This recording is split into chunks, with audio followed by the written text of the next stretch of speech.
Like an accusation, the envelope sat on Penelope's desk. Cream-colored linen paper, expensive weight, the kind that whispered money and finality in equal measure.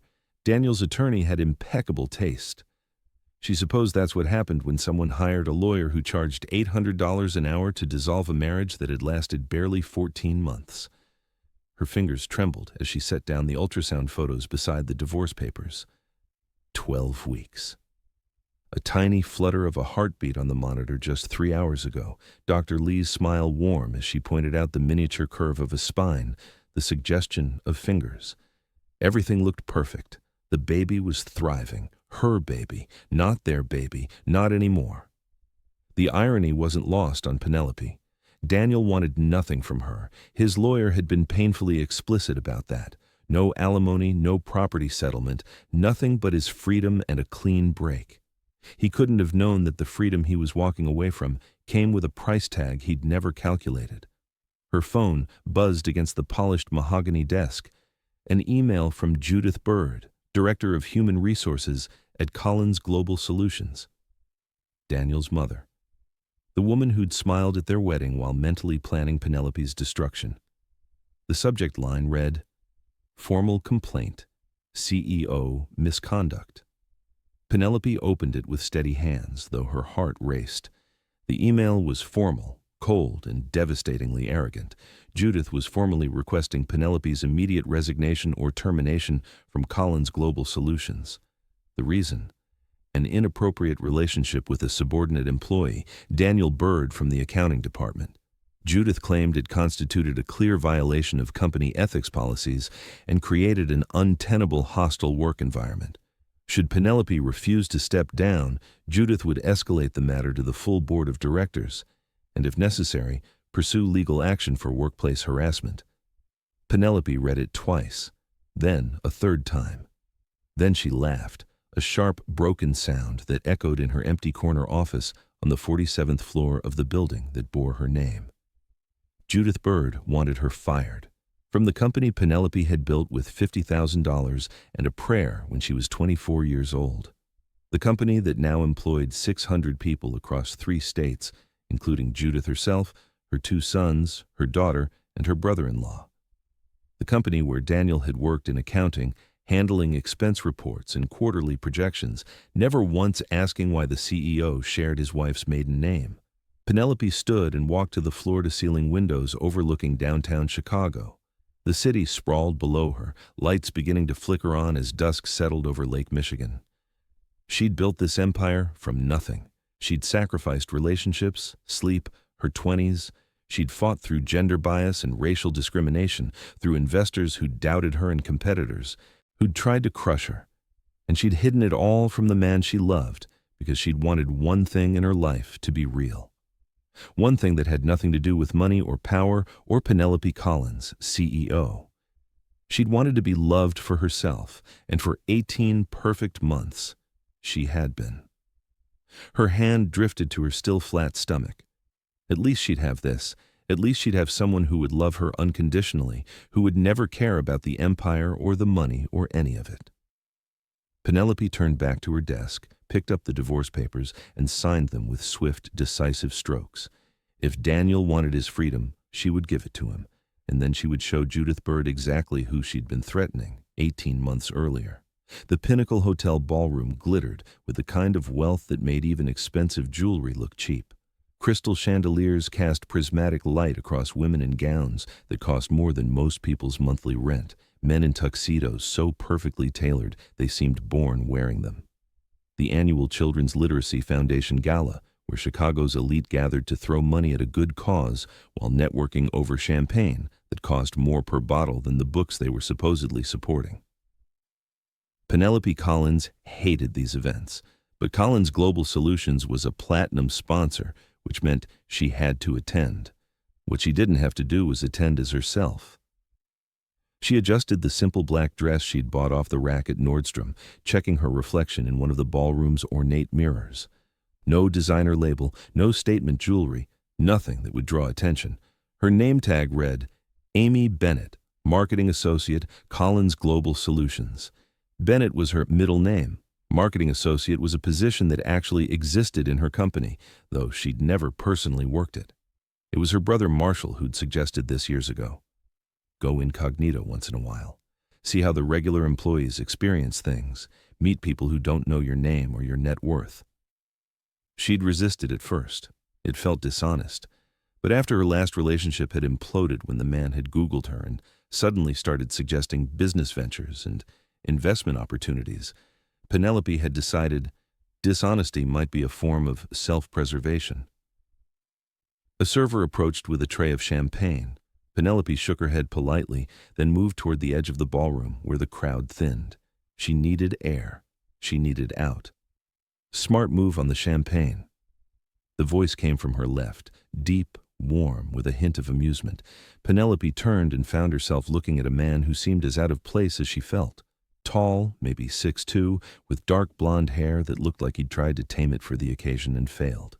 His tuxedo fit well, but not perfectly, and his bow tie sat slightly crooked. Blue-gray eyes crinkled at the corners when he smiled, and there was something genuine in his face that stood out in this room of practiced expressions.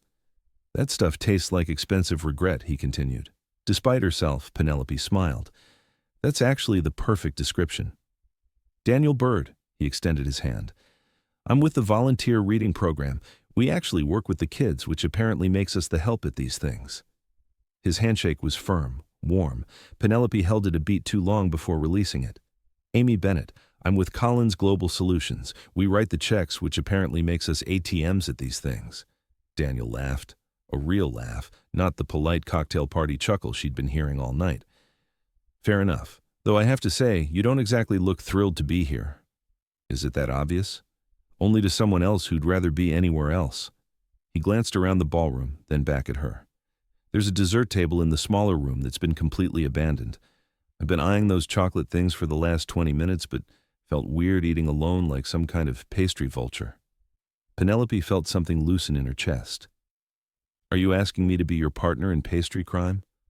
I'm asking if you'd like to escape this room full of people who think charity means throwing money at problems while wearing designer labels. She should say no. She should network, shake hands, represent her company. But when was the last time someone had spoken to her like this? Not Penelope Collins, CEO. Not Penelope Collins, whose name opened doors and closed mouths. Just her. Lead the way, Daniel Bird. The dessert room was blissfully empty, as promised.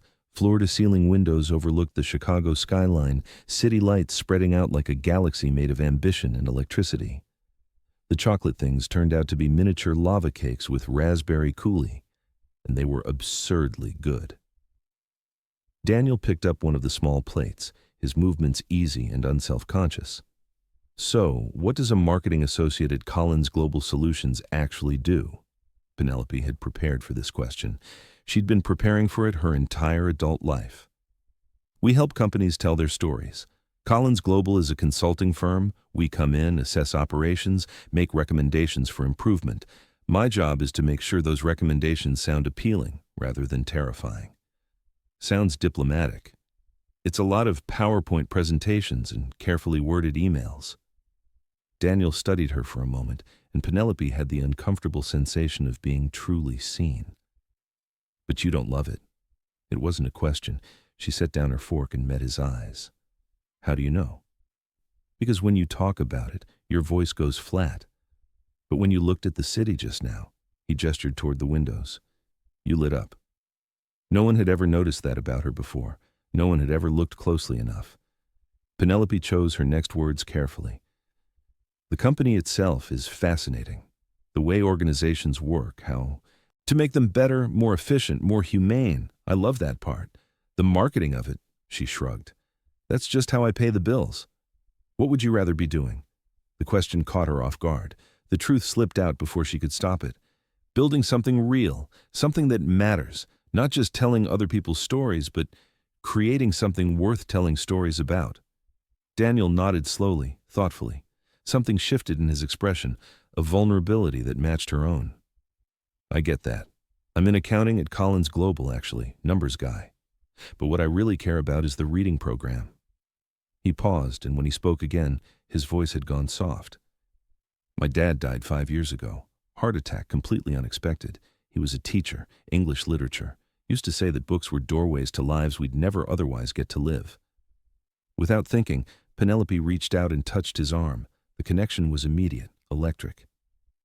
I'm sorry. Thanks. Daniel didn't pull away from her touch. It's why I volunteer. Kids who grow up without access to books, who don't learn to love reading early, it's like they lose access to infinite possibilities. I know that sounds dramatic. It doesn't. It sounds true. They stood there for a moment, Penelope's hand still on his arm, something unexpected passing between them. The ballroom noise was distant, muffled. In this quiet room with the city lights and the chocolate and this man who'd somehow seen past every defense she'd built, Penelope felt more herself than she had in years. Amy. Daniel said her fake name like a question, like a hope. Can I be honest about something? Please. I came to this gala alone because I hate these things and figured I'd suffer through for the cause. I've been here for 90 minutes and I've been miserable for 89 of them. This last minute? He smiled and it was devastating. This last minute has been the best minute I've had in months. Penelope's heart hammered against her ribs. Just the last minute? The last few minutes, since I convinced a beautiful woman to abandon propriety and eat chocolate with me.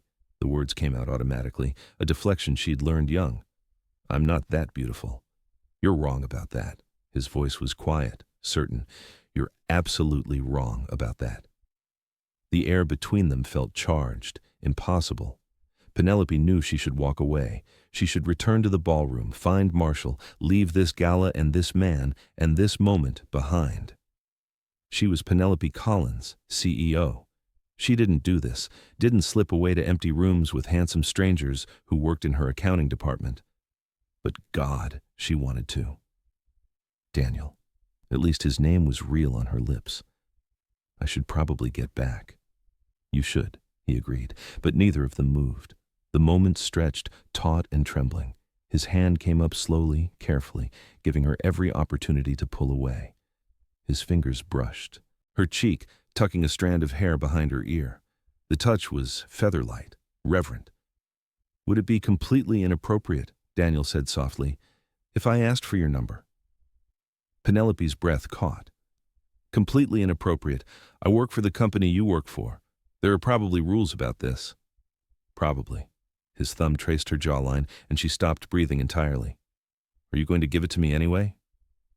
She should say no. She should protect herself, protect him, protect the intricate lie she was already weaving by standing here as Amy Bennett instead of Penelope Collins. Yes, she heard herself say. Yes, I am. 6 weeks later, Penelope was in love with Daniel Bird.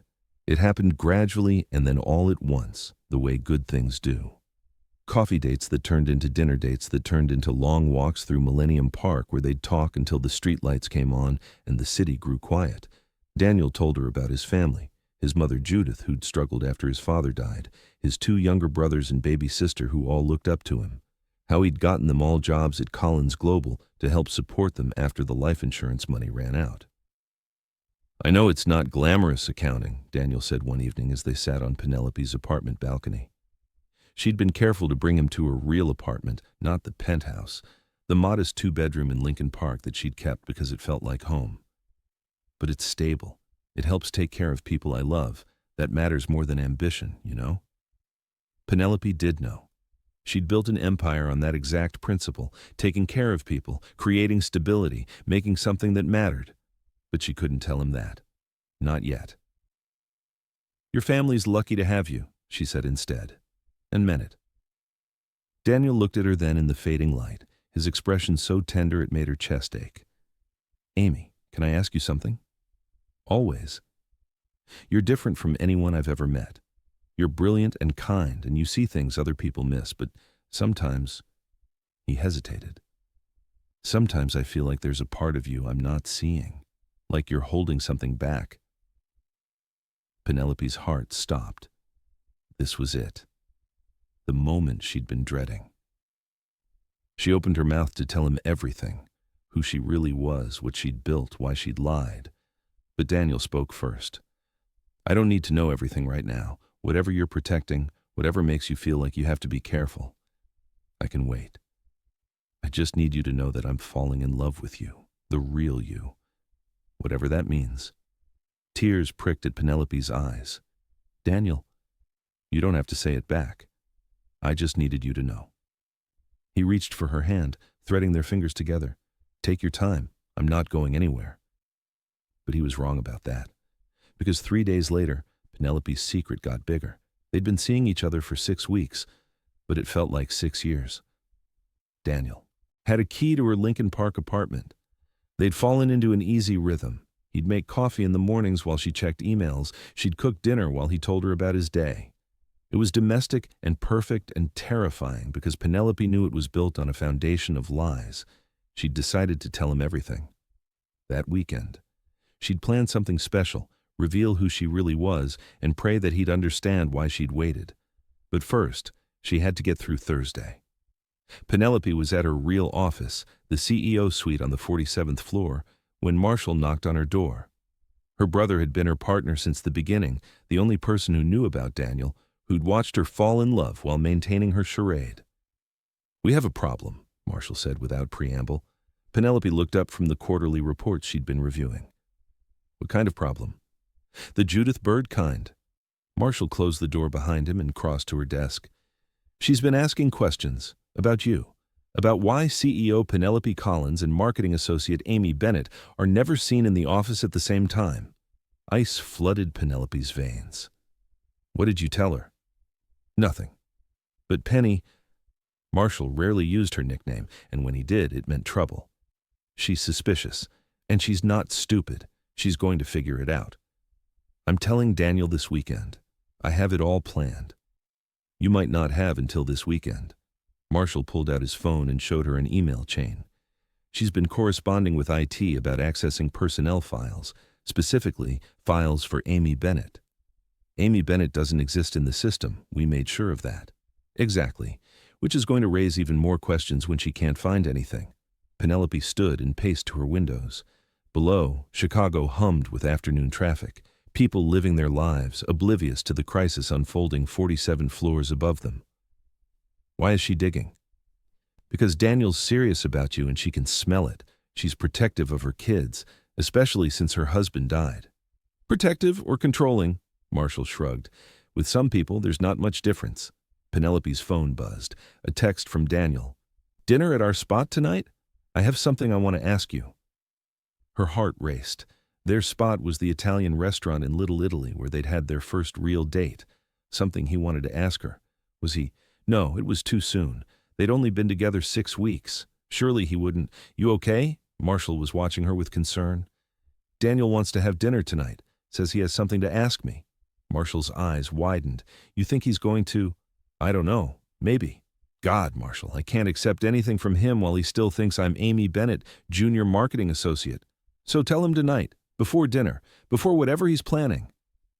Penelope's mind raced. She could do that. She should do that. She'd been planning to wait until the weekend. But if Daniel was going to do something big, she owed him the truth first. Okay, she said. Okay, I'll tell him tonight, before dinner. You want me there? No, this is something I need to do alone.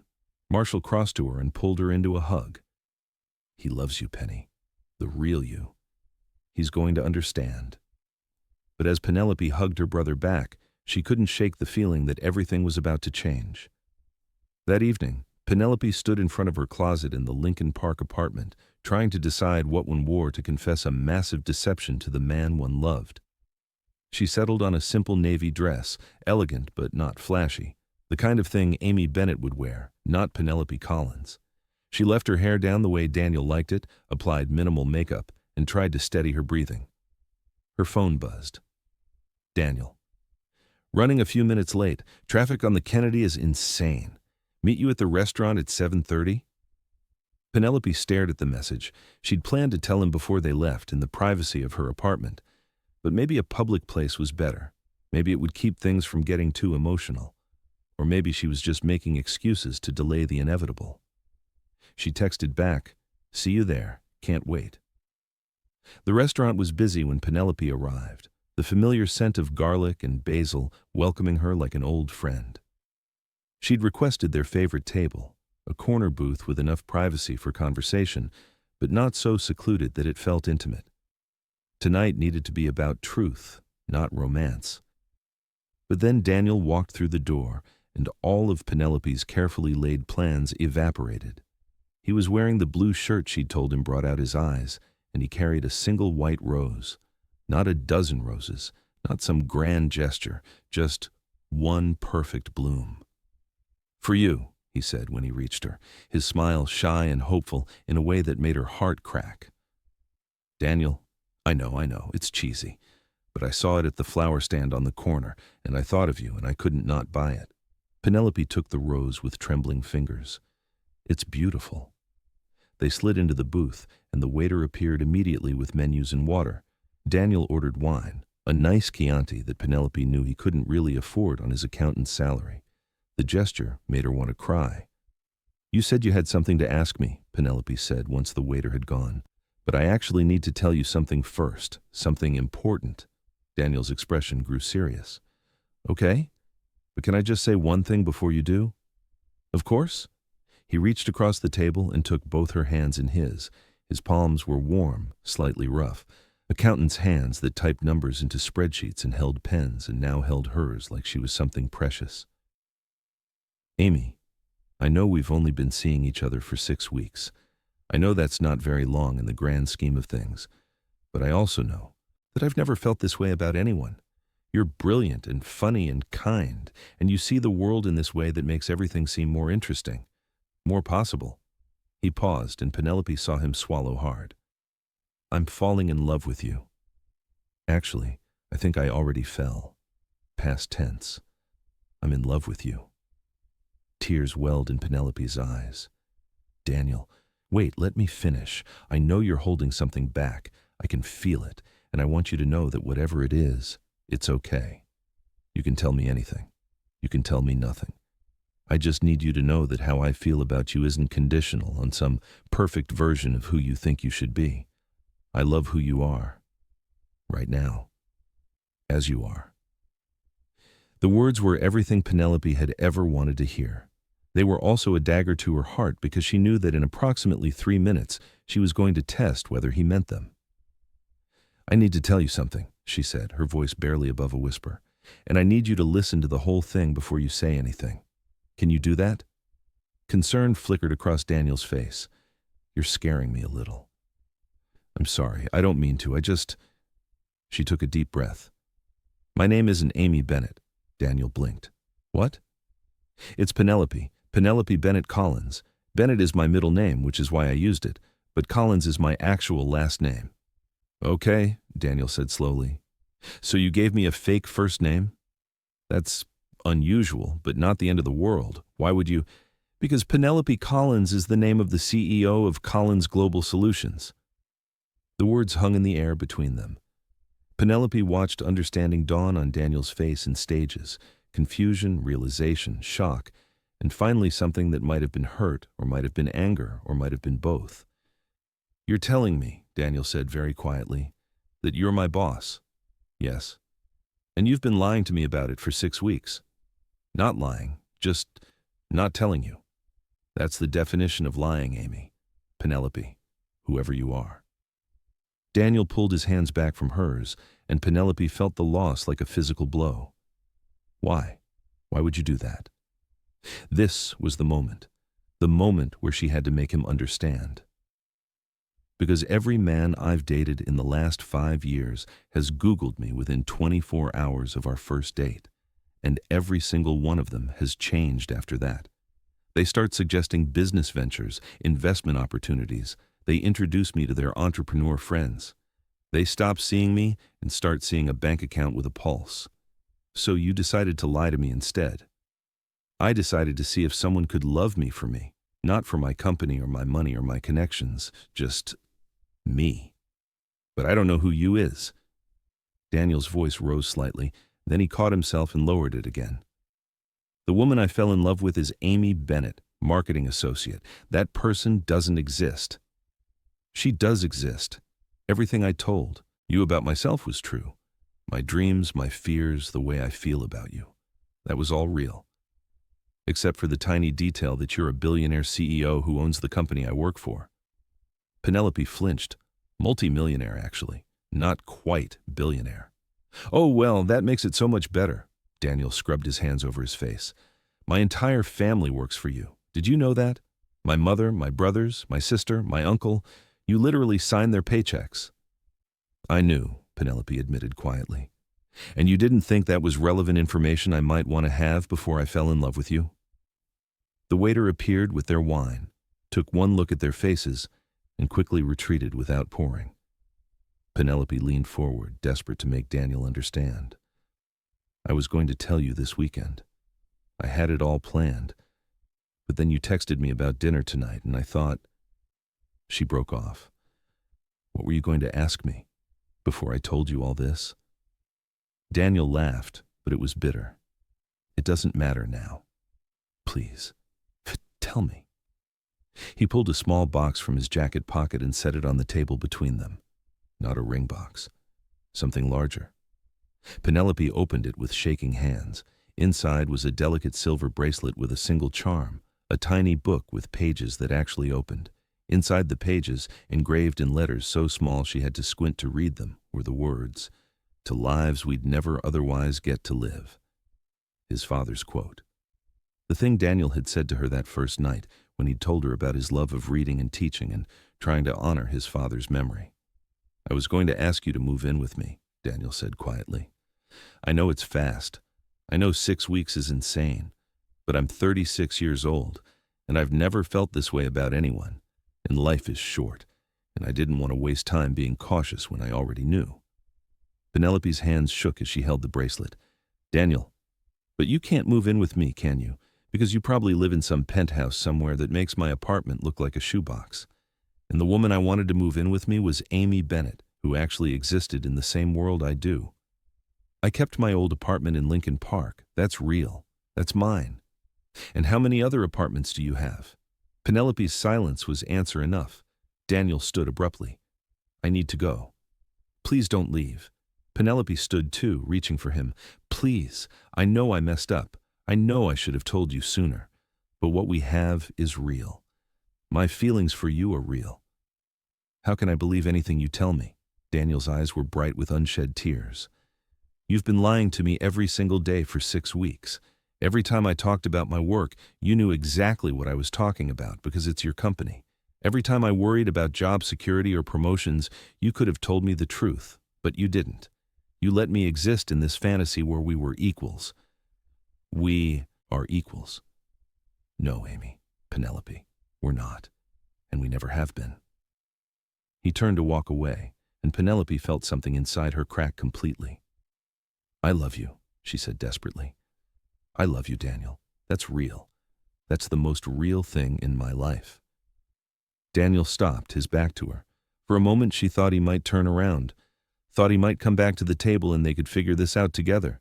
But then his shoulders sagged, and when he spoke, his voice was defeated. "I don't know if I can believe that anymore." And then he was gone, and Penelope was standing alone in a busy Italian restaurant, holding a bracelet that represented everything she'd wanted and everything she'd lost. Present day.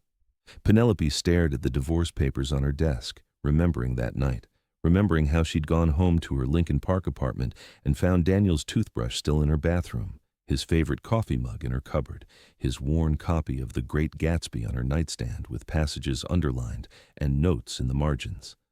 She'd tried to call him, texted him, shown up at his apartment, but Daniel had been clear. He needed space. He needed time to process. He needed to figure out if they could come back from this. It had taken him 3 days to agree to try again. They'd gone to counseling. They'd had long, painful conversations about trust and honesty. Slowly, carefully, they'd rebuilt what she'd broken. Daniel had met the real Penelope Collins, had toured her office, met her colleagues, seen the scope of what she'd built, and somewhere in that process, he'd fallen in love with her all over again. They'd gotten married 6 months after that dinner. A small ceremony, just close family and friends. Daniel had insisted on keeping his job in accounting. He didn't want special treatment, didn't want anyone to think he was successful because of who he married. Penelope had agreed. even though it had meant maintaining careful boundaries between their personal and professional lives. For 14 months, it had worked. They'd been happy. They'd talked about starting a family, about the future, about growing old together, and then Judith Bird had discovered the truth. Not about the courtship. She'd known about that from the beginning, had grudgingly accepted it. No, Judith had discovered something else, something that Penelope and Daniel had carefully kept quiet. Penelope was the CEO of Collins Global Solutions, the company that employed Judith and her entire family. The woman Judith had treated with thinly veiled contempt at every family gathering, every holiday dinner, every awkward Sunday brunch. The woman who had the power to fire every single member of the Bird family with a single phone call. When Judith discovered this truth, she didn't react with embarrassment or apology. She reacted with rage. How dare Penelope deceive them? How dare she marry Daniel under false pretenses? How dare she make them all look like fools? The tea. Complaints had started small. Comments about nepotism, insinuations about favoritism, whispers that Daniel only had his job because of his wife. Then they'd grown larger. Judith had filed official complaints with HR, complaints about a hostile work environment, about inappropriate relationships between executives and subordinates, about ethical violations. Never mind that Daniel had been an employee long before he'd met Penelope. Never mind that he'd never asked for or received special treatment. Never mind that their relationship was legal, disclosed, and carefully managed. Judith wanted blood. And when that didn't work, she'd turned her attention to Daniel. She'd convinced him that Penelope had trapped him, that everything had been a calculated manipulation, that Penelope couldn't possibly love him. She just wanted to control him, control his family, control everything. Daniel, exhausted from months of his mother's poison and workplace tension, had started to believe it. The fights had started 3 months ago, small at first, arguments about boundaries with his family, about whether they should attend another tense holiday dinner. But they'd grown, fed by Judith's constant interference and Daniel's growing resentment. 2 months ago, Daniel had asked for space. He'd moved back to his own apartment, said he needed to think. 3 weeks ago, Penelope had discovered she was pregnant. She'd planned to tell him that weekend, had imagined his face lighting up, imagined him coming home, imagined them figuring everything out together. But before she could tell him, the divorce papers had arrived. Now Penelope sat in her office, ultrasound photos beside the legal documents that would end her marriage, and made a decision. She would sign the papers, she would let Daniel go, she would raise this baby alone if she had to. But first, she would deal with Judith Bird. Penelope picked up her phone and dialed Marshall's extension. "I need you to pull Judith Bird's complete employment file," she said when her brother answered. "Every performance review, every expense report, every time card. I want everything." "Penny, do it, Marshall, and start with the last 18 months. I want to know exactly what she's been doing with company resources." There was a pause. Then Marshall said quietly, "You already know, don't you?" "I suspect, but I need proof." "I'll have it on your desk in an hour." Penelope hung up and turned back to the windows. The sun was setting over Chicago, painting the sky in shades of orange and pink. Somewhere in this city, Daniel was packing up their life together, believing lies his mother had fed him, convinced that Penelope had never really loved him. She rested her hand on her stomach, on the secret growing there. "It's going to be okay," she whispered to the baby who couldn't hear her yet. "I'm going to fix this. I'm going to protect you, and I'm going to make sure that no one, not even your grandmother, gets away with destroying our family." I truly hope you're enjoying Penelope and Daniel's journey. Their story is just beginning. And trust me, you won't want to miss what happens next. Make sure to subscribe and hit that notification bell. Chapter 2. Marshall arrived at Penelope's office 53 minutes after her phone call. He carried a thick folder and wore an expression she recognized from their childhood, the look he got when he discovered something that was going to change everything. "You're not going to believe this," he said, closing the door behind him. Penelope gestured to the chair across from her desk. "Try me." Marshall sat and opened the folder, spreading documents across the polished mahogany. Expense reports, credit card statements, hotel receipts, lots of hotel receipts. "Judith Bird has been systematically embezzling from the company for the last 18 months, Marshall said without preamble. Small amounts, mostly. A few hundred here, a few thousand there. She's smart about it, spreads it across different expense categories, different credit cards. But it adds up. How much? $374,622. Penelope's eyebrows rose. That's not small amounts. Individually, they are. A business dinner that was actually a family celebration, a conference in Miami that she never attended, office supplies that were actually furniture for her home. She's been creative. Marshall pulled out a particularly damning receipt. This one's my favorite. $15,000 for team building event at a resort in Scottsdale. Want to guess who attended this team building event? Judith and her family? Judith, her 2 sons, her daughter, her brother-in-law, and 6 of her closest friends. No one else from the company. No agenda, no business purpose. Just a nice vacation on Collins Global's dime. Penelope studied the documents, her mind racing. This was exactly what she'd suspected, but seeing it laid out in black and white was something else entirely. There's more, Marshall said. She's been using her position in HR to cover her tracks. Anytime someone in accounting flagged something suspicious, she'd pull the questioning employee into her office and intimidate them into backing off. 3 people have left the company in the last year specifically because of her retaliation. Do we have documentation of that? Exit interviews. They all cited hostile work environment created by Judith Bird. None of them would name her specifically in writing because they were terrified of her connections. Her connections, Penelope repeated flatly. You mean me. They were afraid she'd use her relationship with Daniel to protect herself. Marshall nodded. Yeah, which ironically is exactly what she's been doing. Penelope stood and paced to her windows. The city was fully dark now, lights glittering like stars brought down to earth. She'd built this company to be better than the places she'd worked early in her career. Places where bullies thrived and good people suffered. She'd created policies, procedures, safeguards, and Judith Bird had exploited every single one of them, using Daniel as her shield. What do you want to do? Marshall asked quietly. Penelope turned back to face her brother. I want to destroy her. I want to press charges, file a lawsuit, make sure she never works again. I want to make her pay for every lie she told Daniel, every bit of poison she dripped in his ear, every manipulation that led to those divorce papers on my desk. But she's the mother of the man I love, the grandmother of my child, and Daniel's already been through enough. Marshall stood and crossed to stand beside her at the windows. They'd always been like this. Partners, confidants, the 2 of them against the world. When their parents had died in a car accident when Penelope was 22 and Marshall was 16, they'd only had each other. Building Collins Global had been their shared dream, their way of creating stability after losing everything. Penny, you can't protect Daniel from this. He deserves to know the truth about his mother. I know. And you can't let her get away with it. If you do, you're telling every other employee that rules don't matter if you have the right connections. Penelope knew he was right, but the thought of what this would do to Daniel, of adding more pain to a man who was already hurting, made her chest ache. Her phone buzzed, a text from an unknown number. I hope you're happy. You've ruined my son's life. He was fine before you came along with your lies and your money and your manipulation. He's better off without you. We all are. Penelope showed the message to Marshall.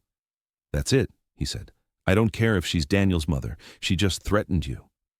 It's not a threat. It's just another text came through.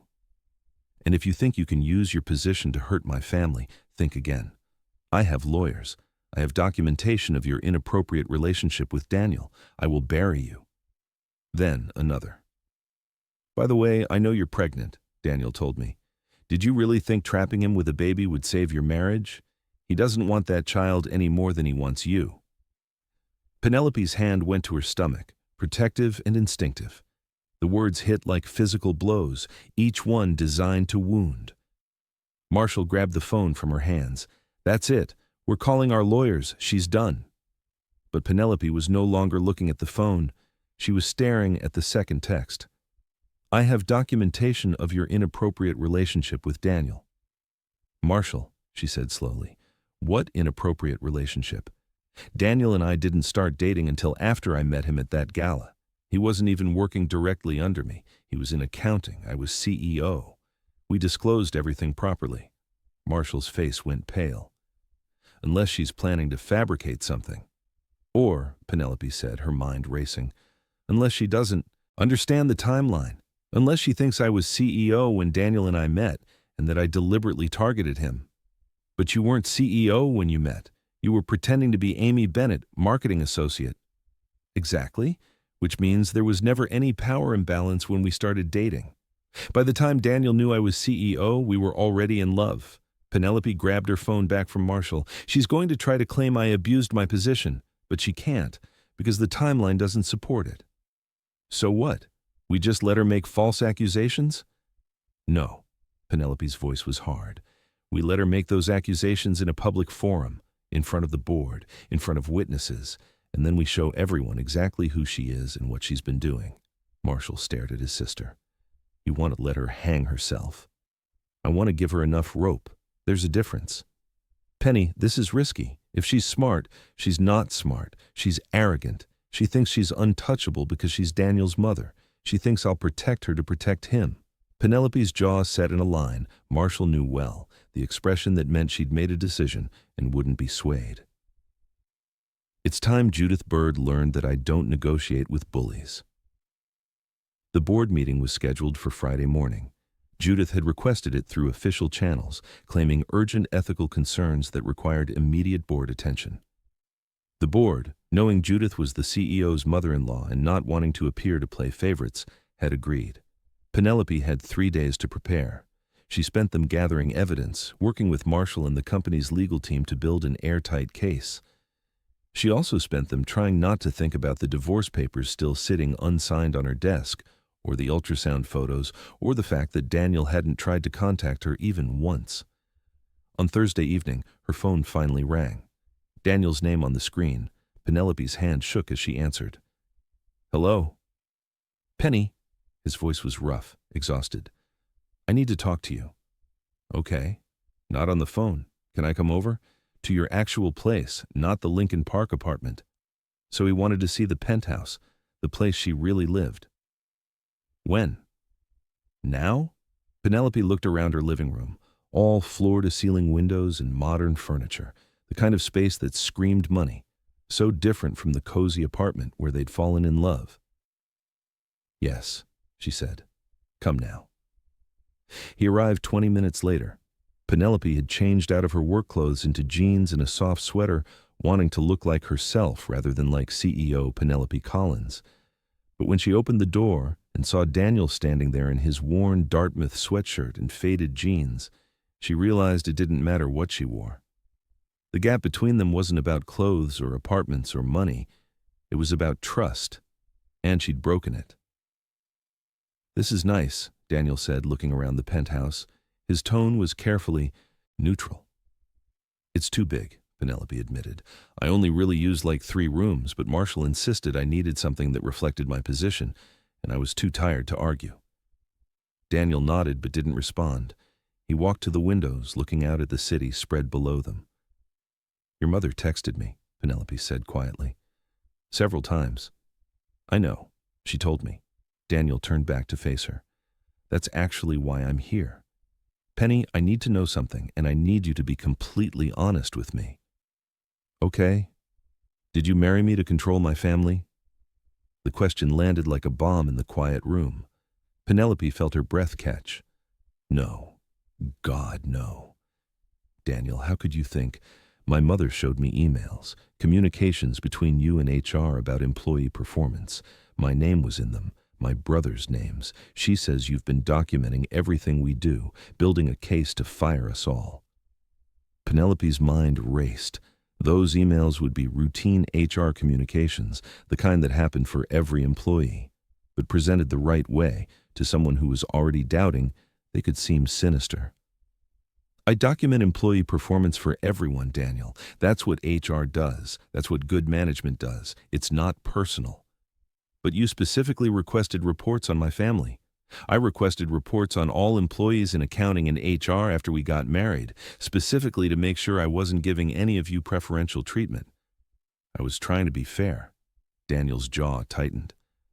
My mother says you're going to fire her, that you've been planning it for months, that you used me to get close to her, to learn about her work so you could find reasons to get rid of her. Daniel, that's not true. None of that is true. Then why is there a board meeting tomorrow about ethical violations? Why did my mother receive a formal notice that she's under investigation? So Judith had told him about the meeting. Of course she had. She'd positioned herself as the victim before Penelope even had a chance to present the evidence. Penelope made a decision. Sit down, please. I need to show you something. Daniel hesitated, then sat on the edge of her couch, perched like he might bolt at any moment. Penelope retrieved the folder Marshall had given her and set it on the coffee table between them. Your mother has been embezzling from Collins Global for 18 months. She's stolen almost $400,000. She's used her position in HR to intimidate employees who questioned her expenses, and she's lied to you about all of it. She opened the folder and started laying out documents, hotel receipts, credit card statements, the Scottsdale Resort invoice. One by one, she showed Daniel the evidence of his mother's crimes. He picked up each document with shaking hands, studied it, set it down. His face went from confused to shocked to sick. By the time Penelope finished, he was pale. "This can't be real," he whispered. "I'm sorry, but it is." "My mother wouldn't," he broke off. "She's been struggling financially since Dad died, but she wouldn't steal." "Daniel? She wouldn't." His voice rose, desperate. "There has to be an explanation. Maybe these were legitimate expenses that just look bad out of context." Penelope sat beside him and gently took his hand. "Baby, I know this is hard. I know you want to believe the best of her, but there's no legitimate explanation for a $15,000 family vacation labeled as a team-building event." Daniel pulled his hand away. "You're trying to turn me against her. I'm trying to show you the truth. The truth according to you. The truth according to the woman who lied to me for 6 weeks about who she was." Daniel stood abruptly. "How do I know any of this is real? How do I know you didn't fabricate these documents to punish her for telling me to leave you?" The accusation hurt more than Penelope wanted to admit. "You think I would do that?" "I don't know what you'd do. That's the whole problem, Penny. I thought I knew you, but I didn't. I thought you were Amy Bennett, kind and genuine and real. But you're not her. You're Penelope Collins, CEO, billionaire, someone who has the power to destroy lives with a phone call." "I'm both," Penelope said desperately. "I'm both of those people, and I would never, ever fabricate evidence against your mother, no matter what she's done to me. She hasn't done anything to you except try to protect her son from someone who lied to him. She convinced you to divorce me while I'm carrying your child." The words exploded out of Penelope before she could stop them. The secret she'd been holding, the truth she hadn't meant to reveal like this in anger and desperation. Daniel froze. "What?" Penelope's hands went to her stomach. "I'm pregnant, 12 weeks. I found out 3 weeks ago, the day after you asked for space. I was going to tell you, but then the divorce papers came and you made it clear you didn't want anything from me, including this baby, and I—" She broke off, unable to continue. Daniel stared at her, his face cycling through emotions too quickly for Penelope to track. Shock, confusion, something that might have been joy before it was swallowed by hurt and anger. "You're pregnant," he repeated, "and you didn't tell me. You served me divorce papers. So you were just going to keep my child from me, raise it alone? I was going to give you what you wanted. You made it clear you were done with me. You said—" Penelope's voice broke. "Your lawyer said you wanted nothing from me. Expected nothing. I thought that included the baby." "How could you think that?" Daniel's voice was raw. "How could you think I wouldn't want my own child?" "Because your mother told me you didn't. She texted me and said you knew about the baby and didn't want it any more than you wanted me." The words hung between them, sharp and devastating. Daniel's face went white. "When? When did she say that?" 2 days ago, right after she found out I was pregnant." "How did she—" Daniel pulled out his phone, scrolling frantically. "I told her last week. I found out through your assistant when I called about the divorce papers. She asked me to come by the office to sign something, and she accidentally mentioned you'd had a doctor's appointment. I put 2 and 2 together and confronted her." "Your assistant shouldn't have told you that. She's my wife, or she was, or—" Daniel ran his hands through his hair, looking lost. "God, Penny, I don't even know what we are anymore. We're about to be parents, Penelope said quietly. Whether we're married or divorced or somewhere in between, that doesn't change. Daniel sank back onto the couch, his head in his hands. I told my mother because I was so angry at you for not telling me. I thought you were using the baby as a manipulation tactic. She said. He looked up, and his eyes were bright with unshed tears. She said you'd probably made it up, that you'd fake a pregnancy to keep me. I didn't believe her then, but now, seeing all this, he gestured to the documents spread across the coffee table. I don't know what to believe. Penelope reached into her purse and pulled out the ultrasound photos. She'd been carrying them with her since Tuesday, unable to leave them at home or at the office. She handed them to Daniel without a word. He stared at the grainy black and white images, at the tiny shape that was their child. His finger traced the outline of the head, the curve of the spine. This is real? It's real. I have another appointment next week. You can come if you want. Hear the heartbeat yourself. A heartbeat? Daniel's voice was wondering, broken. We made a person. We did. They sat in silence for a long moment, Daniel holding the ultrasound photos like they were made of glass, Penelope watching him and trying not to let hope take root in her chest.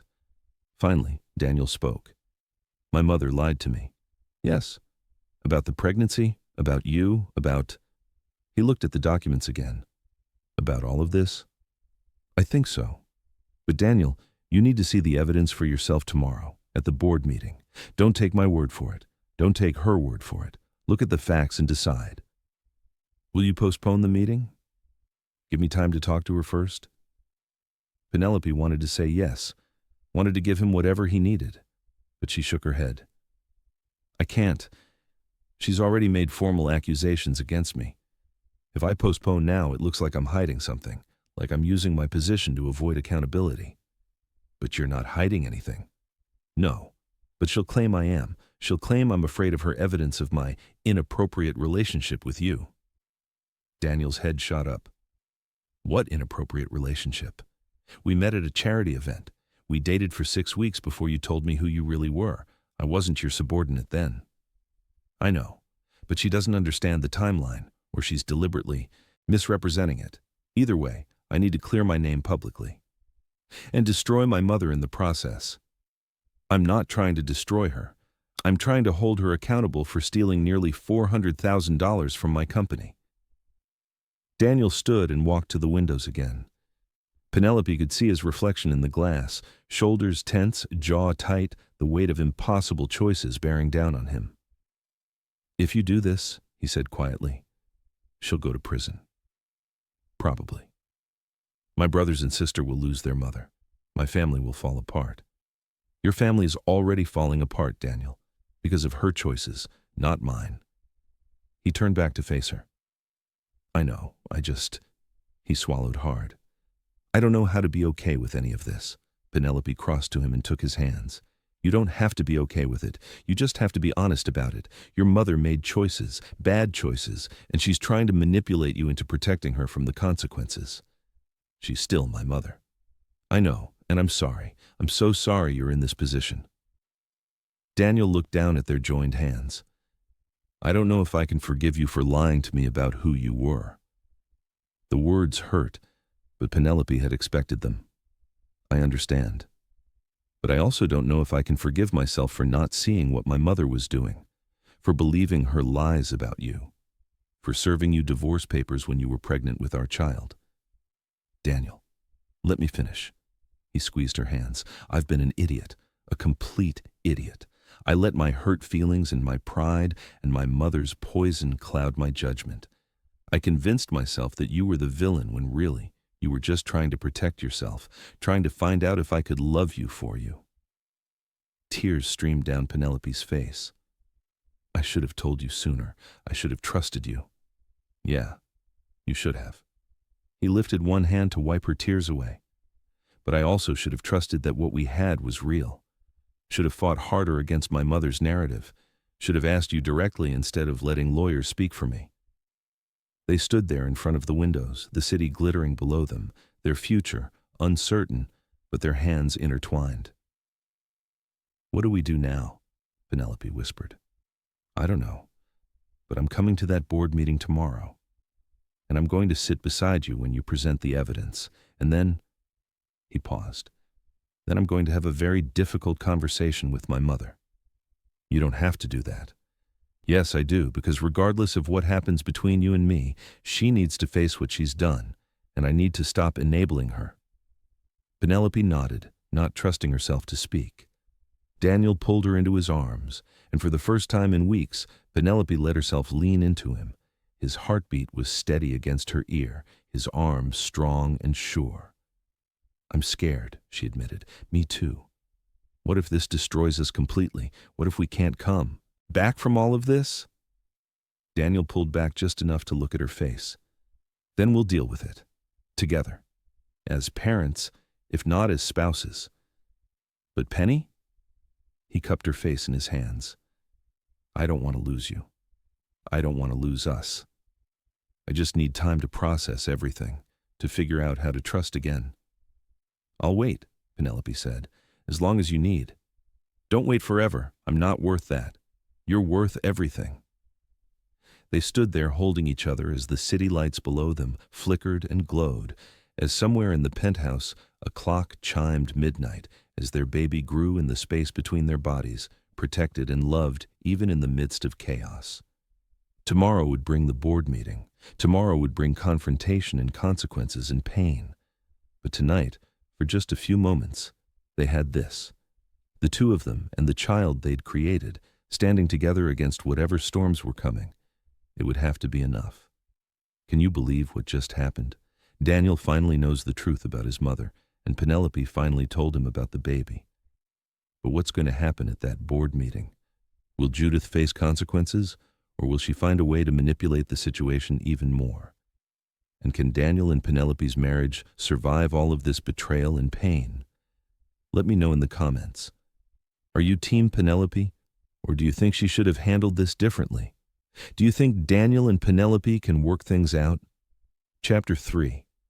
The Collins Global Solutions boardroom occupied the entire west side of the 48th floor. Floor-to-ceiling windows offered a panoramic view of Lake Michigan, the water gray and choppy under threatening clouds. Penelope had chosen this space deliberately when designing the building. She wanted board members to feel the weight of their decisions, to remember that beyond these walls lay a city full of people whose lives depended on the choices made in this room. Today, that symbolism felt painfully apt. Penelope arrived 30 minutes early, wearing a charcoal suit that Marshall had helped her select. Professional, but not severe. Powerful, but not intimidating. She needed the board to see her as their CEO, not as a woman scorned seeking revenge against her mother-in-law. Marshall was already there, setting up the presentation. You ready for this? No. Penelope set down her briefcase and moved to the windows. But we're doing it anyway. Daniel called me last night, after he left your place. Penelope turned. What did he say? That he was sorry, that he'd been an idiot, that he was going to make this right. Marshall met her eyes. He also asked me to look after you if things went badly today. Things are going to go badly regardless. Judith's not going down without a fight. No, but at least Daniel will be on your side this time. The door opened, and board members began filtering in. Penelope greeted each one with practiced warmth, noting their expressions. Curiosity mostly, some concern. Lucy Zhang, the board chair, looked actively worried. Penelope, Lucy said quietly, drawing her aside. I need you to know that whatever's in Judith's complaint, this board stands behind you. We know your character. We trust your judgment. Thank you, but you should reserve judgment until you've seen all the evidence. That bad? Worse than you can imagine.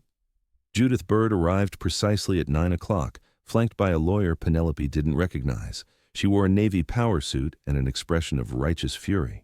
Her eyes swept the room, landing on Penelope with undisguised contempt. Ms. Collins, Judith said coldly, I'm surprised you had the courage to show up. It's my company, Judith, and it's Mrs. Bird to you in this professional setting. Judith's lips thinned. Of course. How professional of you to remind me. Almost as professional as seducing your subordinate employee. A ripple of shock went through the assembled board members. Lucy's hand tightened on her pen. That's a serious accusation, Lucy said.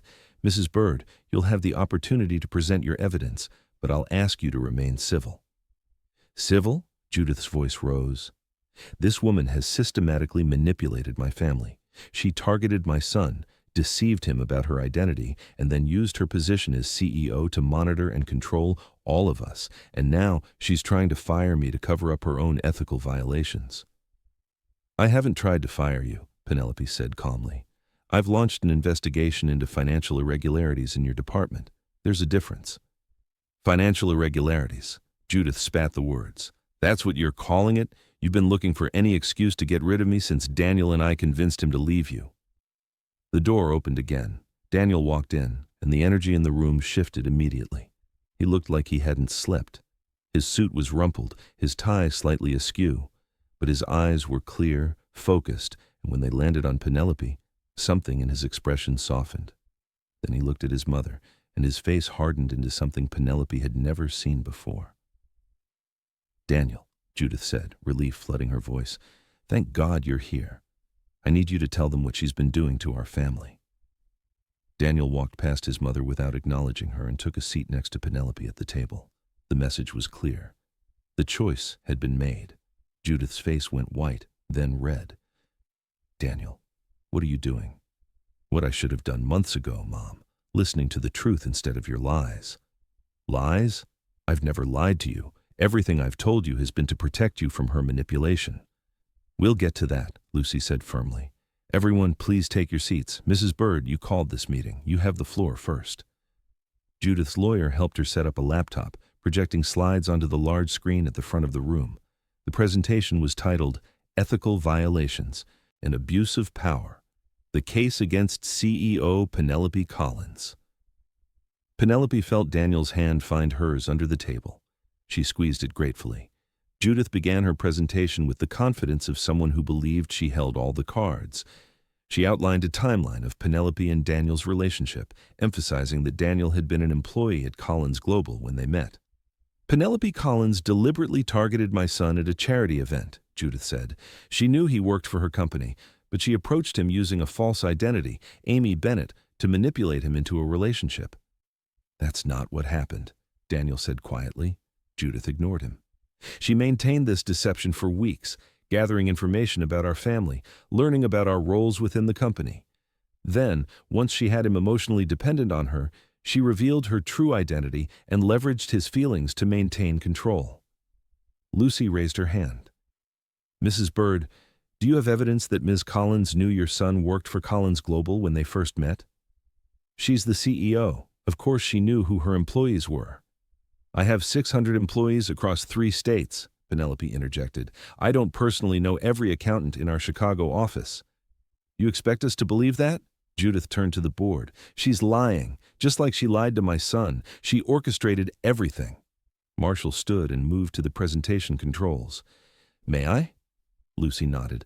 Marshall pulled up a different document, the guest list from the Children's Literacy Foundation Gala 18 months earlier. This is the official attendee list from the event where Ms. Collins and Daniel Bird met. As you can see, Daniel was there as a volunteer with the reading program, not as a representative of Collins Global. His name badge, which we've obtained from the Foundation's records, listed him only as Volunteer Coordinator. There was no mention of his employment. He clicked to the next slide, showing photos from the event. In them, Daniel wore casual clothes with a volunteer t-shirt, not a suit. He was working with children in a side room, not networking in the main ballroom. Ms. Collins attended the gala incognito specifically because she wanted one evening where she wasn't treated as a CEO, Marshall continued. She had no way of knowing Daniel worked for Collins Global. They met by chance at a dessert table. Judith's lawyer whispered something urgently in her ear. She straightened. Fine. Maybe she didn't know at first, but she certainly knew after their first date. She could have ended things then. Instead, she pursued the relationship while maintaining her deception. I maintained my privacy, Penelope corrected. There's a difference. I used my middle name and didn't discuss my professional life. That's not illegal or unethical. It's self-preservation. You were his boss. I wasn't his boss when we fell in love. We were 2 people at a charity event. And by the time Daniel learned I was CEO, we were already deeply involved. We disclosed the relationship to HR immediately. We followed every company policy to the letter. Lucy consulted her notes. I'm looking at the disclosure forms. They were filed within 24 hours of Daniel learning Ms. Collins's identity. That's not only acceptable, it's exemplary compliance. Judith's face flushed darker. The disclosure doesn't matter. The power imbalance is inherent. She owns the company. My son is an accountant. How can that ever be an appropriate relationship? By that logic, board member James Kim interjected, CEOs should never date anyone who makes less money than they do. That seems excessive. It's different when they're your employee. Mr. Bird never reported to Ms. Collins, Lucy said. He was in accounting. She's the CEO. There are 6 levels of management between them. Unless you're arguing that the CEO can never have a personal relationship with anyone in the company, I'm not seeing the ethical violation here. Judith's lawyer leaned forward. The ethical violation is in how she's used her position since the marriage. Ms. Bird has documentation showing that Ms. Collins has been monitoring her family's employment records, performance reviews, and expense reports. This constitutes harassment and creates a hostile work environment. I monitor those records for every employee, Penelope said. That's my job.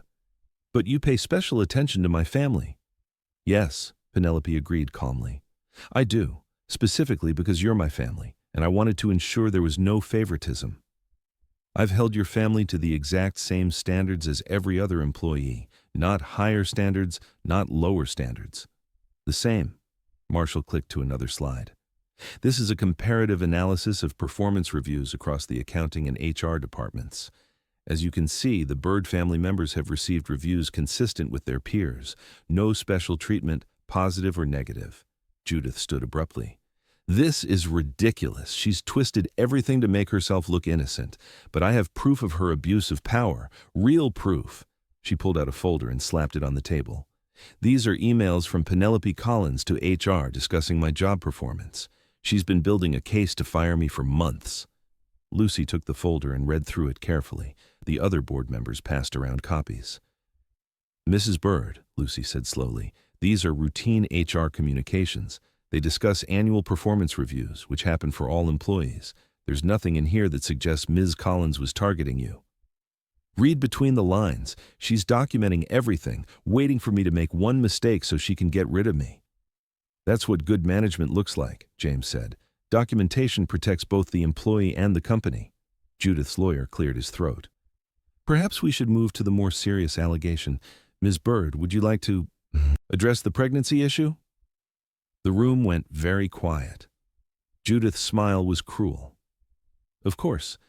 You see, board members, Penelope Collins is pregnant, and she deliberately kept this information from my son for weeks as part of her manipulation strategy.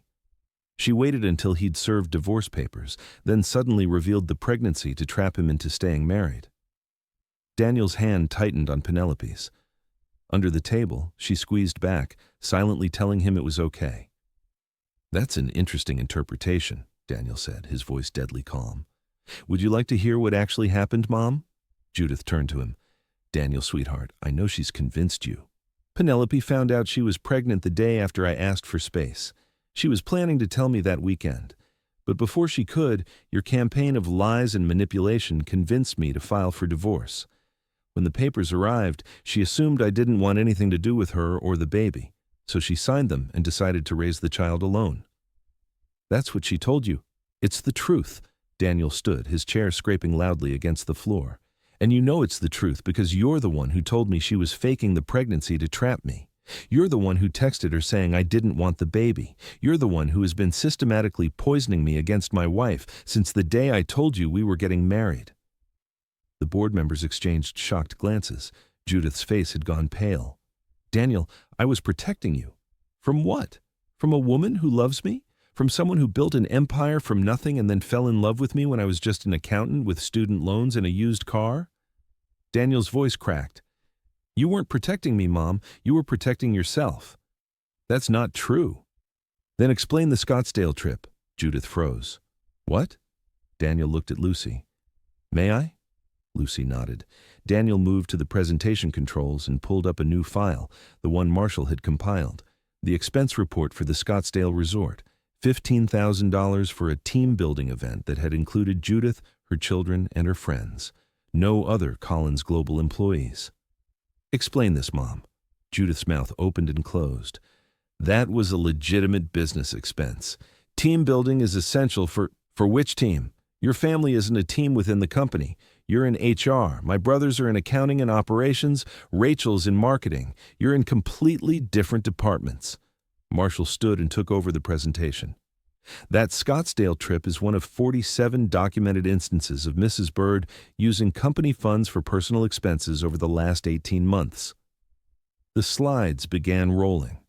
Hotel receipts marked as business travel that were actually family vacations. Dinners at expensive restaurants claimed as client meetings with no clients present. Office supplies that were actually furniture for Judith's home, complete with delivery receipts showing her residential address. The board members' expressions shifted from confusion to shock to anger as the evidence mounted. "This can't be right," Judith whispered. "These are accounting errors, misunderstandings." "It's not a misunderstanding," Marshall said quietly. "It's embezzlement. $374,622 over 18 months. And when employees in accounting questioned these expenses, you used your position in HR to intimidate them into silence." He clicked to the next slide, copies of 3 resignation letters, all citing hostile work environment created by Judith Bird. Sarah Mitchell left after questioning a $1,500 charge for office supplies that were actually patio furniture. Tom Rodriguez left after flagging suspicious hotel expenses. Jennifer Liu left after refusing to approve a reimbursement request she believed was fraudulent. All 3 told exit interviewers that you, Mrs. Bird, had threatened them with termination if they continued to make trouble. Judith was shaking her head frantically. No, they're lying. Penelope put them up to this. She fabricated all of this to get revenge on me." "The receipts are real," Lucy said, her voice hard. "The credit card statements are from the company's bank. The hotel confirmations came directly from the hotels themselves. Unless you're suggesting Ms. Collins somehow convinced multiple third-party vendors to lie, this evidence is legitimate." Judith turned desperately to Daniel. "She's framing me. Can't you see that? This is exactly what I warned you about. She's using her power to destroy me because I tried to protect you from her." Daniel looked at his mother with an expression that broke Penelope's heart. Grief, betrayal, and a sadness so profound, it seemed to age him years and seconds. "I've seen the evidence, Mom. I've reviewed every receipt, every credit card statement. I even called the Scottsdale resort myself. They confirmed you stayed there with Rachel, Tom, Sean, and 6 other people, none of whom work for Collins Global. They confirmed there were no business meetings, no conference rooms booked, no corporate events, just a family vacation that you charged to the company." "Daniel, please, stop." His voice was gentle but final. "Just stop. I don't want to hear any more lies." Judith's lawyer stood. "Mrs. Bird, I think we should take a recess to discuss." "No!" Judith slammed her hand on the table. "I'm not letting her win. This is my company too. I've worked here for 5 years. I've earned my position." "You've stolen nearly $400,000, Lucy said coldly. "That's not earning anything. That's theft." "I was going to pay it back. The expenses were temporary loans. My husband died and left us with nothing. The life insurance barely covered the funeral. I had 4 children to support, bills to pay. I did what I had to do to survive." The admission hung in the air. Judith seemed to realize what she'd said, her hand flying to her mouth. "So you admit you took the money," Lucy said. I mean, Judith looked wildly around the room. "You don't understand. After Richard died, everything fell apart. I was drowning. The company pays me well, but not well enough to cover everything. I just needed a little help getting through the rough patch." "A little help?" Marshall pulled up a spreadsheet. "You've averaged over $20,000 per month in fraudulent expenses. That's not a rough patch. That's systematic theft." Judith turned to the board members, tears streaming down her face now. "Please, you have to understand. I made mistakes, yes, but I was desperate. My husband was dead. My children were struggling. I panicked." "You didn't panic for 18 months, James said. "You made calculated choices repeatedly to steal from this company. And then you tried to destroy Ms. Collins's reputation to avoid facing consequences." I was protecting my family. No, Daniel said quietly. You were protecting yourself, and you destroyed our family in the process. Judith reached for him. Daniel, please, you're my son. You can't abandon me. You abandoned me first, Mom, the moment you started lying to me about Penelope, the moment you convinced me my wife didn't love me, the moment you told me she was faking a pregnancy to trap me. Daniel's voice broke. You almost cost me my marriage and my child. For what? To cover up your crimes? I didn't know she was really pregnant. I thought. You didn't think. You just assumed the worst about her because it was convenient for you. Daniel turned to Lucy. What happens now? Lucy looked at the other board members. A silent conversation seemed to happen across the table. Finally, she turned to Judith. Mrs. Bird, effective immediately, you are terminated from Collins Global Solutions for gross misconduct. We will be referring this matter to law enforcement for criminal prosecution. You have until end of business today to clean out your office under security supervision. Your access to all company systems has been revoked. Judith's face crumpled. You can't do this to me. You did this to yourself, Lucy said, not unkindly, but firmly. You had a good job, a good salary, and you chose to steal. Those are the consequences. Penelope, Judith turned to her daughter-in-law, desperation in her eyes. Please, you don't have to press charges. You can just fire me. I'll pay the money back, I swear. Please, think of Daniel. Think of your baby. Don't take their grandmother away from them.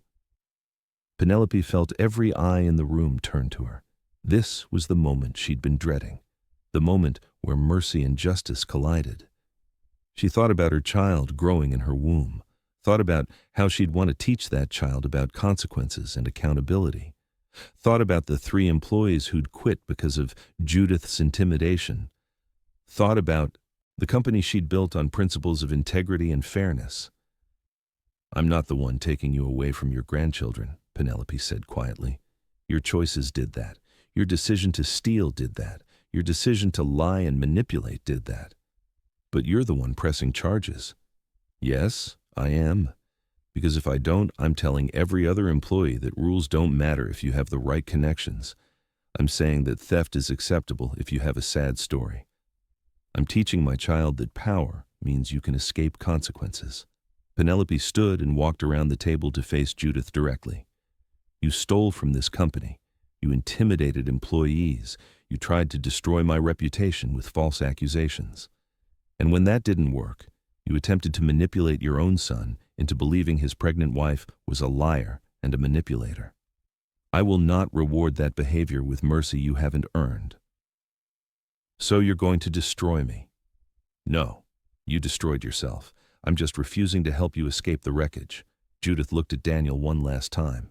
This is your wife's doing. She's turned you against me. No, Mom. Daniel's voice was unutterably sad. You turned me against her. And now I'm finally seeing clearly. Lucy nodded to the 2 security guards who had quietly entered during the presentation. Please escort Mrs. Bird to her office and supervise while she collects her personal belongings. Judith stood on shaking legs. Her lawyer whispered something about bail arrangements and legal representation. As she walked toward the door, she paused next to Penelope. I hope you're satisfied, she hissed. You've gotten everything you wanted. My son, my job, my reputation. I hope it was worth it. Penelope met her eyes steadily. I wanted a partner, someone who loved me for myself. I wanted a family that was honest and supportive. I wanted to build something that mattered and raise a child with a man I loved. That's what I wanted. Everything else is what you forced me to do. Judith had no response to that. She left the boardroom flanked by security, her expensive heels clicking against the marble floor, the sound fading as the elevator doors closed behind her. The room was silent for a long moment. Finally, Lucy spoke. Ms. Collins, I want to formally apologize on behalf of this board. We should have seen the signs of Mrs. Bird's misconduct earlier. We should have questioned the expense patterns. You shouldn't have had to endure personal attacks on top of managing this crisis. Thank you, Penelope said, but this isn't your fault. Judith was skilled at hiding her activities and using fear to keep people quiet. Nevertheless, we'll be implementing stricter oversight procedures. This can't happen again. Lucy began gathering her materials. I assume you'll want to make a formal report to the police. My attorney is already preparing it. Good. If you need anything from us, testimony, documentation, support, you have it. Lucy paused at the door. For what it's worth, Ms. Collins, you handled this with remarkable integrity. A lesser person would have simply fired Mrs. Bird quietly to avoid the scandal. You chose transparency and accountability. That speaks volumes about your character. After the board members filed out, only Penelope, Daniel, and Marshall remained in the massive boardroom. Marshall looked between them. I'm going to go coordinate with security and legal. You two probably need to talk. He squeezed Penelope's shoulder as he passed, a gesture of support and understanding. Then they were alone. Daniel stood at the windows, looking out at the lake. The threatened storm had arrived, rain lashing against the glass, turning the world outside gray and indistinct. I'm sorry, he said without turning around. I'm so sorry. Penelope moved to stand beside him. You didn't know. I should have known. I should have seen what she was doing. I should have trusted you. She's your mother. You wanted to believe the best of her.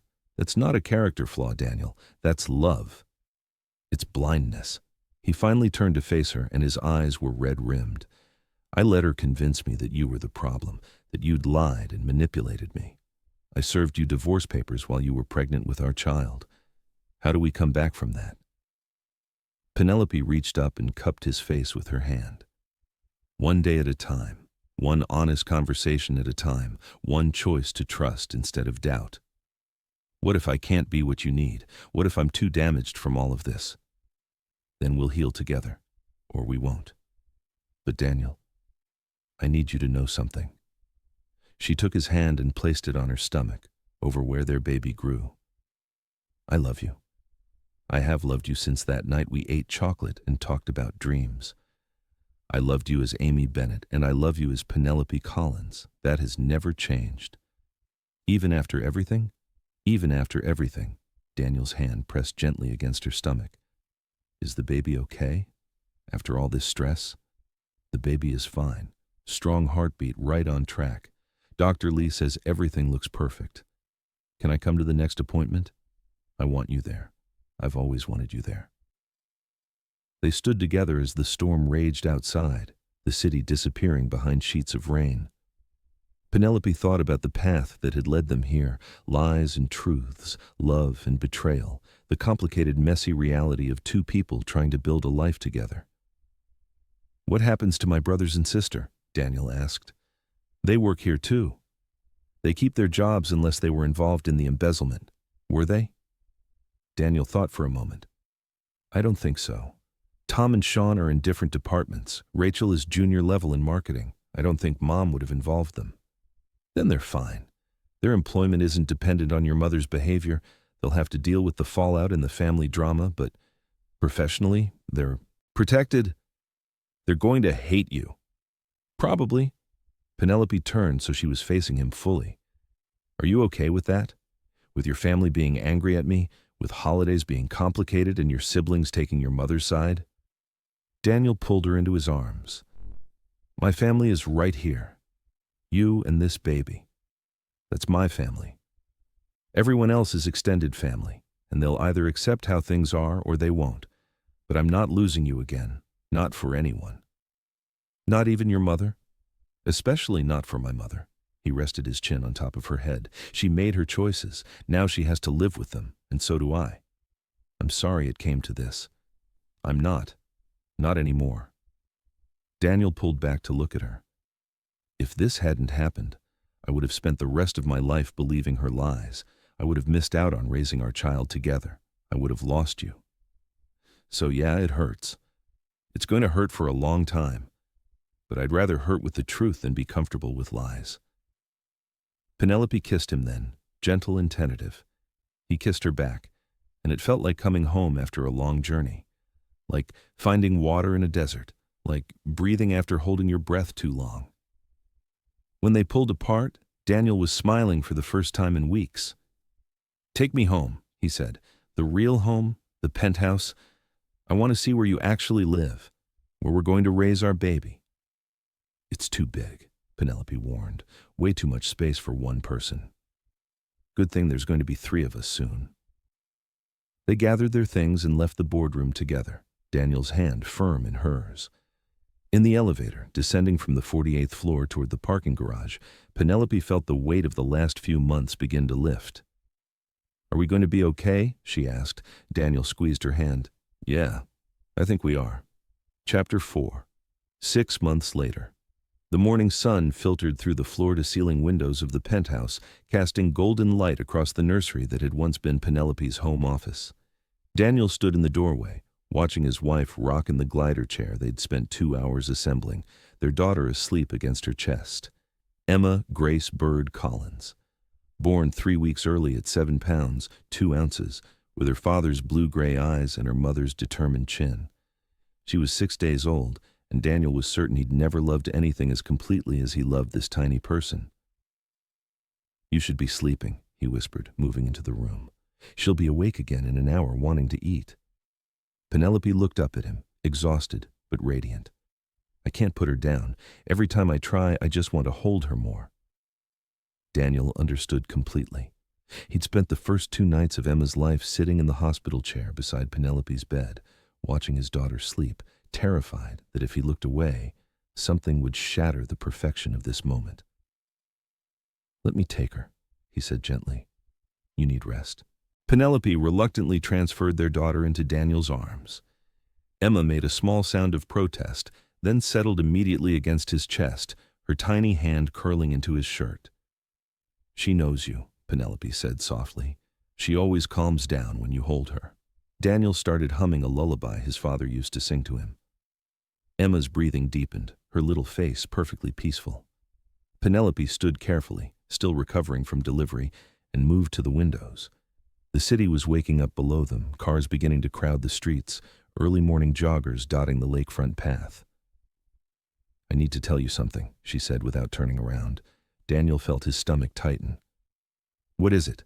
Penelope turned to face him. "Your mother's lawyer called Marshall yesterday. She wants to make a deal."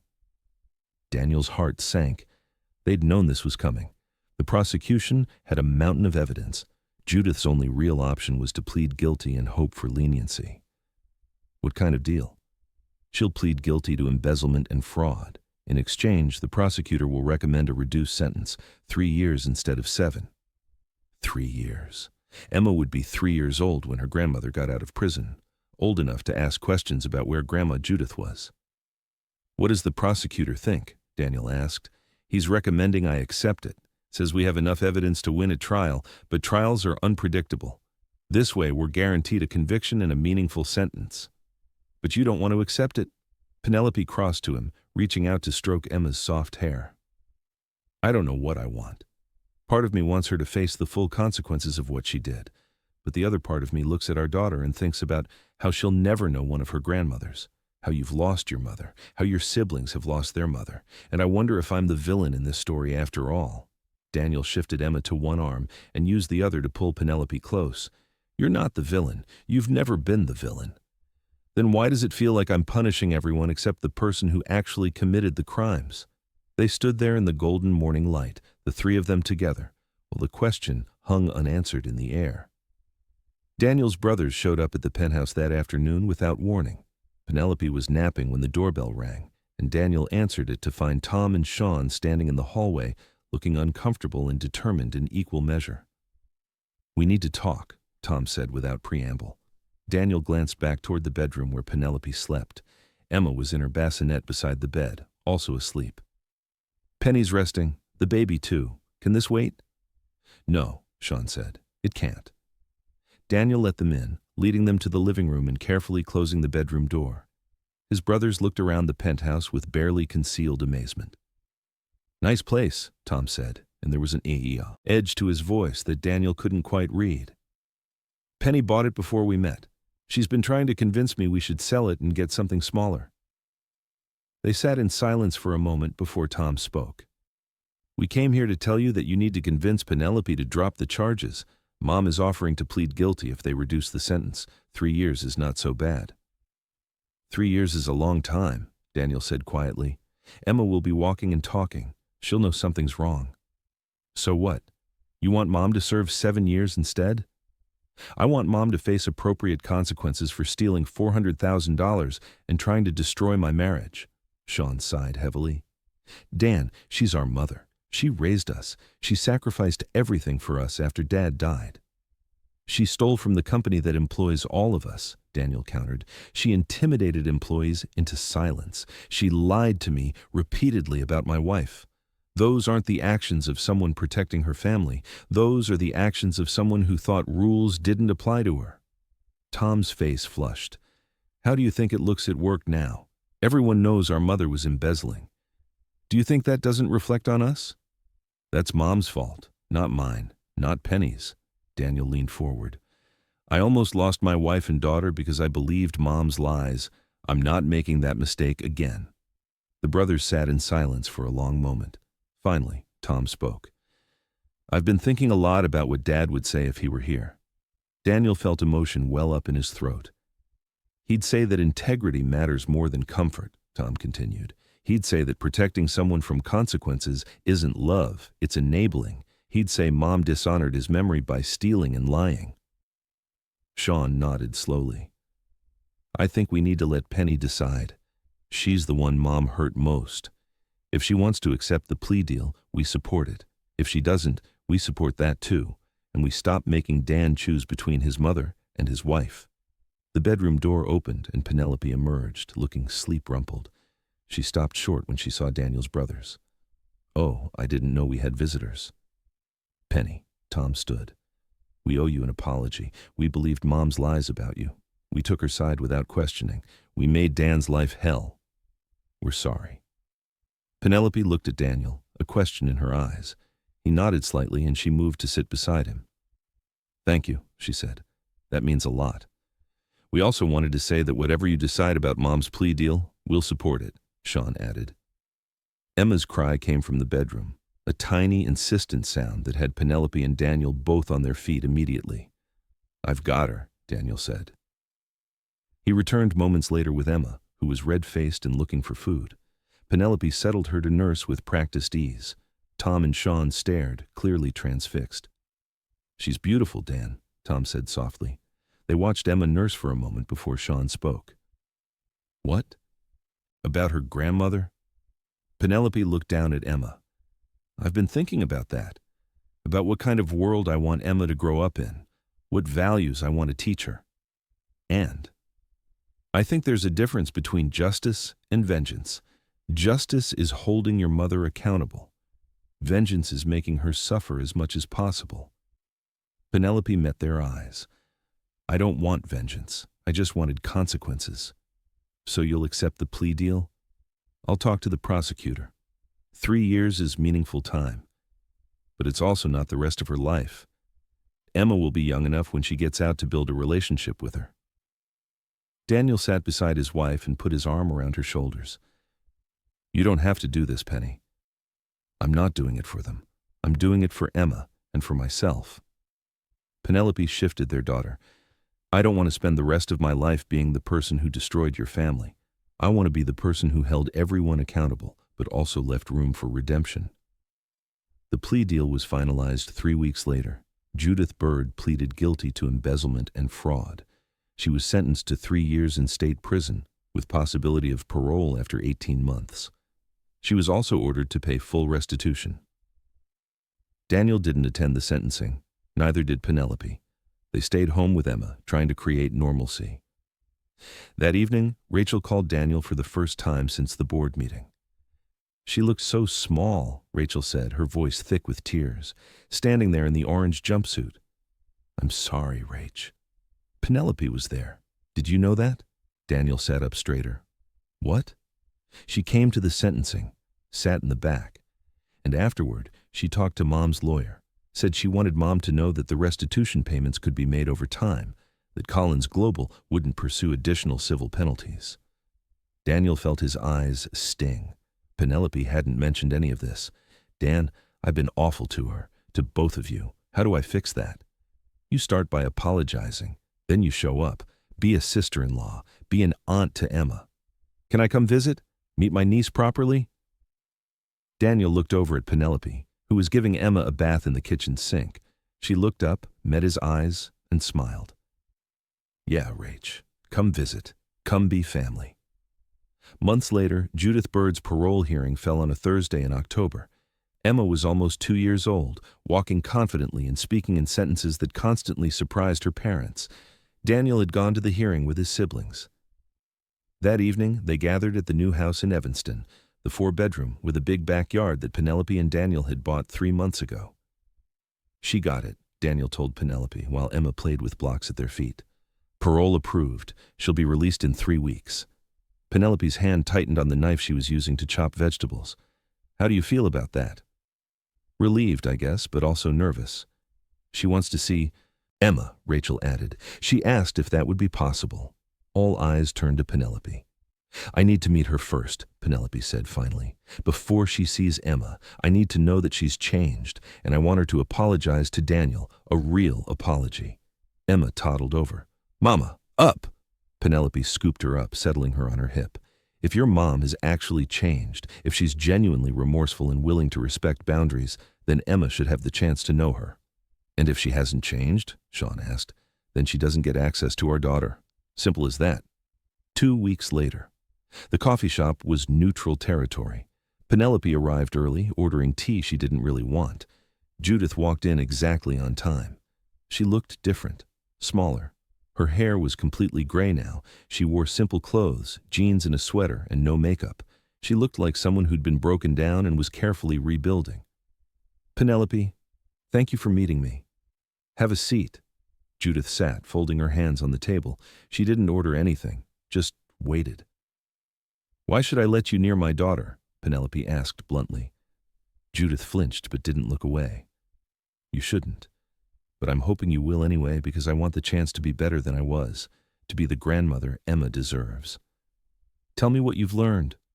"That I was wrong about everything." Judith's voice was steady. "I convinced myself I was protecting my family by stealing, but that was a lie. The truth is I was angry, at Richard for dying, at the world for being unfair, at you for having everything I didn't. So I took what wasn't mine." Penelope sipped her tea, saying nothing. "And when Daniel fell in love with you, I felt threatened. You represented everything I couldn't be. So I tried to destroy you, and almost destroyed my relationship with Daniel instead. What have you learned in therapy? That I was never protecting anyone but myself, that I used my children as excuses for behavior I knew was wrong, that I cost myself nearly 2 years of Emma's life because I was too proud to face my failures." Penelope set down her cup. "Those are good words, Judith, but I need to know if they translate to actions. What do you need from me?" "First, an apology to Daniel, a real one. Done.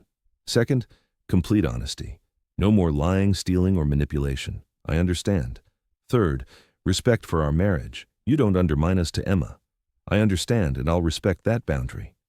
Fourth, if you break any of these rules, you lose access to Emma immediately. No second chances." Judith paled but nodded. "That's fair." "Is it?" Penelope leaned forward. "Because I'm offering you something you haven't earned.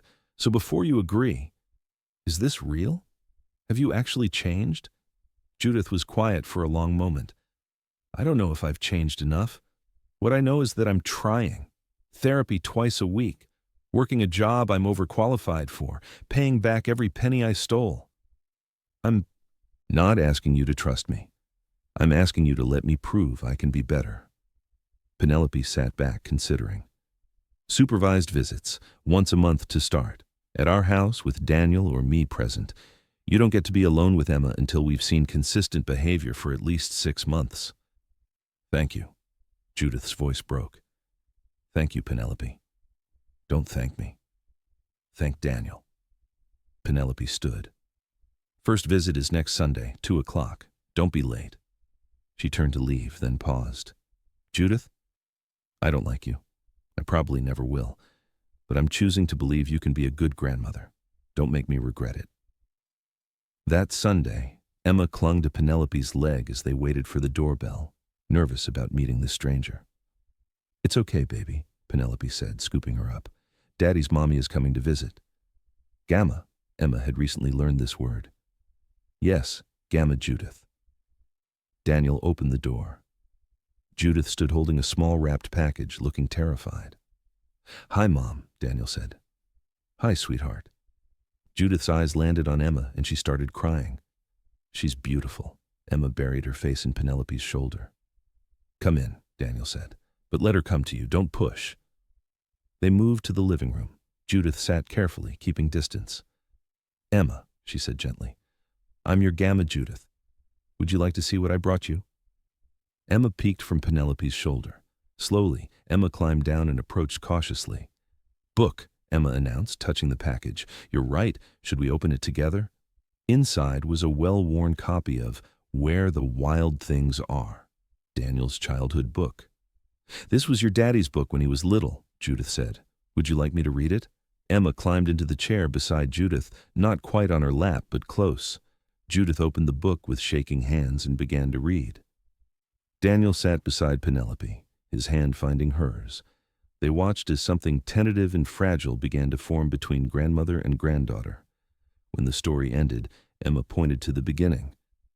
"Again," Judith laughed, genuine and joyful. "Again?"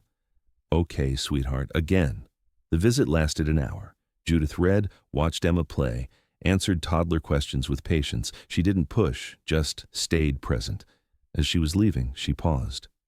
"Penelope, I'm sorry for everything I did, everything I said. You didn't deserve any of it." Penelope studied her. "Come back next month, same day, same time. If things go well, we'll increase the frequency." After Judith left, Daniel pulled Penelope into his arms. "That went better than I expected." She was good with Emma. Emma toddled over, book in hand. Mama read.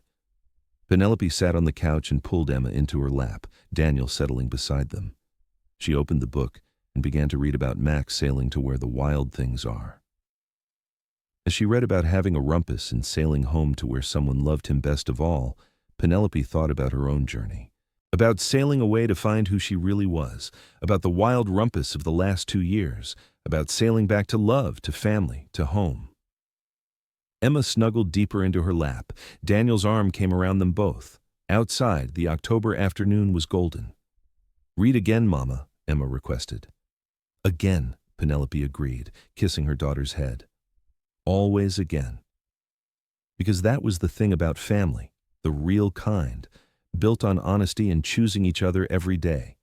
You got to keep coming back, keep trying, keep building something better. And as Penelope read the story again, her daughter warm against her, her husband's love surrounding them, she knew this was everything she'd ever wanted. Not the empire or the success or the power, just this.